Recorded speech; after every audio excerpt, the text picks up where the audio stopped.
शिरोळ पंचायत समितीवर आमदार यड्रावकर यांच्या शाहू विकास आघाडीचा झेंडा। सभापतीपदी मिलिंद कुरणे, उपसभापतीपदी मनीषा कदम।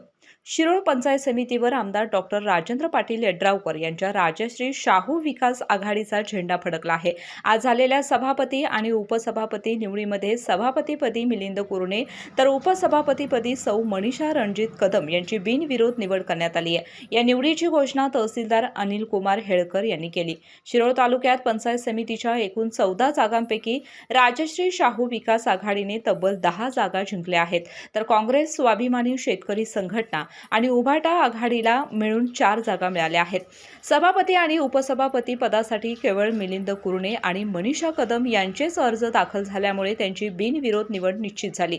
निवडीनंतर माजी आमदार उल्हास पाटील, जयसिंगपूरचे नगराध्यक्ष संजय पाटील यड्रावकर, छत्रपती ग्रुपचे प्रमोद पाटील, नगरसेवक राहुल बंडगर, भवानी सिंह घोरपडे तसेच जिल्हा परिषद सदस्य अमोल चव्हाण आणि इतर मान्यवरांच्या हस्ते नूतन पदाधिकाऱ्यांचा सत्कार करण्यात आला। यावेळी पंचायत समितीचे सर्व सदस्य उपस्थित होते।